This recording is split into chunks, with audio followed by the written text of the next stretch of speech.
샬롬, 사랑하는 성도 여러분, 지난밤에도 편안히 잘 주무셨습니까?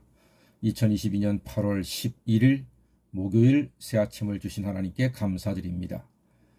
오늘 새벽에 비가 너무 많이 내려서 오늘도 온라인으로 말씀을 전하게 되었습니다. 하나님의 돌보심 가운데 아침부터 밤까지 안전하시고 평안하시기를 간절히 소망합니다. 마스크 잘 하시고 건강을 지켜내시는 지혜로운 성도가 되십시오.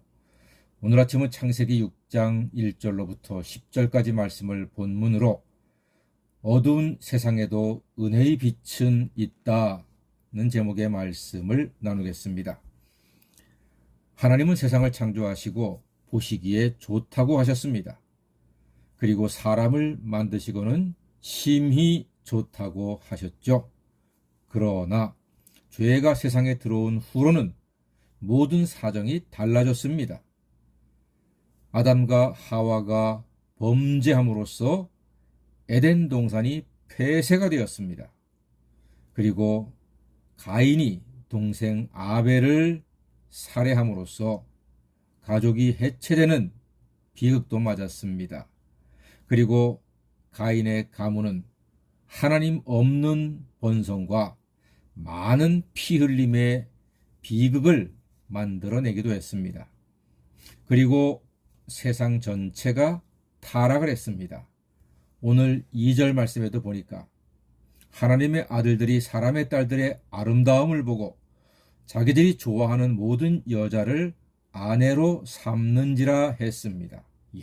하나님의 아들들이 사람의 딸들의 아름다움에 반해서 아내로 삼았다. 이는 육체의 정욕대로 살게 되었다는 말입니다.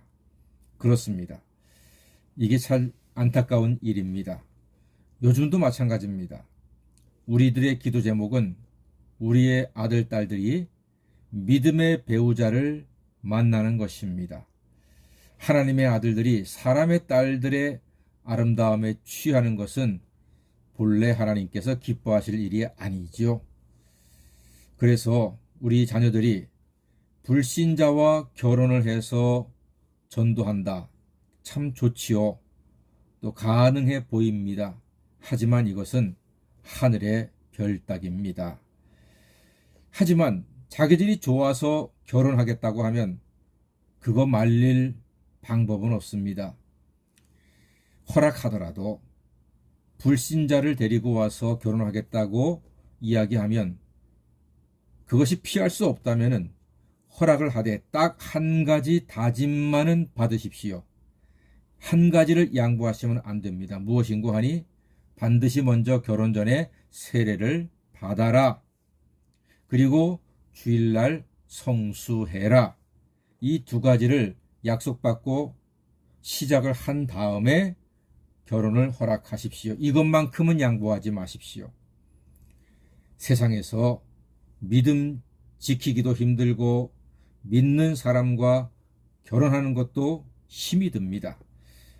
세상도 사람들도 만만치 않습니다. 옛날이나 지금이나 똑같습니다. 갈수록 더 힘이 들 것입니다. 오늘 창세기 6장의 그 시대는 어느 정도로 세상에 죄가 많았는고 하니 5절 말씀해 보잖아요. 여호와께서 사람의 죄악이 세상에 가득함과 그의 마음으로 생각하는 모든 계획이 항상 악할 뿐임을 보셨다고 했습니다. 그냥 듣기만 해도 가슴이 섬찟합니다. 항상 사람들의 계획이 악했대요. 그래서 6절 말씀 보니까 땅 위에 사람 지으셨음을 한탄하사 마음에 근심하셨다고 합니다.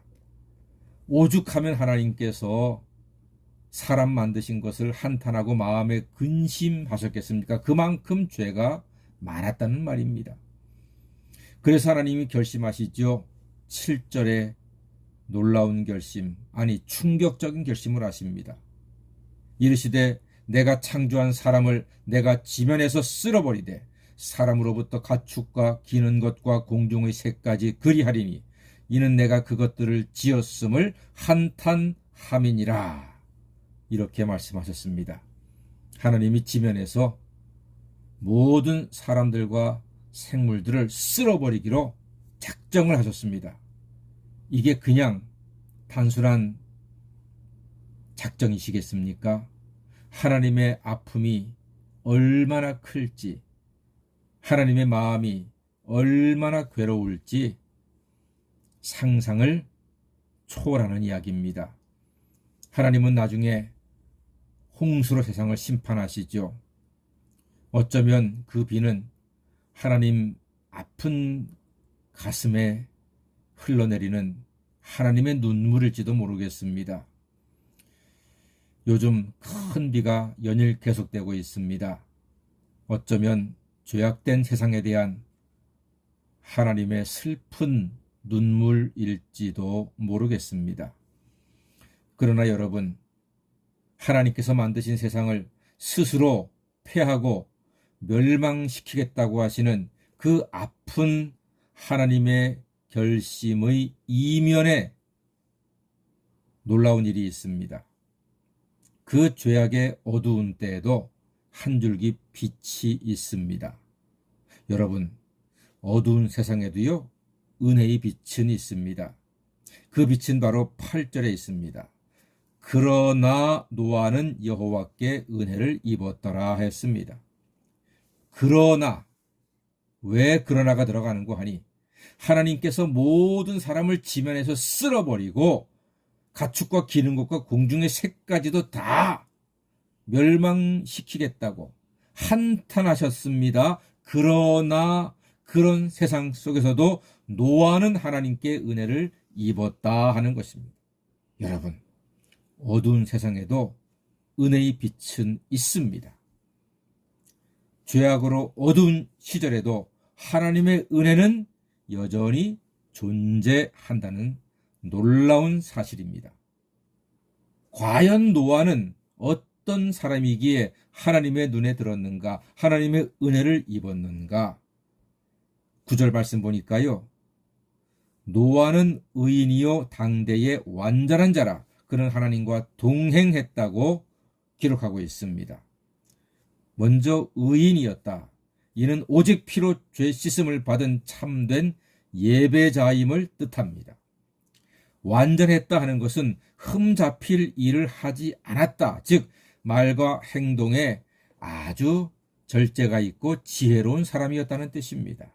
그리고 하나님과 동행했다 하는 것은 하나님을 의지하고 순종했다는 뜻입니다. 저는 3남매의 아빠입니다. 아이들이 아빠에게 뭔가 부탁을 할 때가 있습니다. 그럼 아빠는 귀찮아하지 않습니다. 우리 아이들의 부탁을 제가 할 수 있는 범위 내에서 최선을 다해서 들어줍니다. 아이는 아빠를 믿고 부탁하거든요. 아빠 마음은 우리 아이들을 실망시키지 않으려고 해줄 수 있는 범위 안에서 최선을 다합니다. 그리고 아이가 아빠가 해준 것에 대해서 감사하고 기뻐하면요, 그것으로서 충분히 기쁩니다. 이와 같은 기쁨이 하나님 아버지의 기쁨이시고 그 마음이십니다. 이는 또한 노아에 대한 하나님의 기쁨입니다.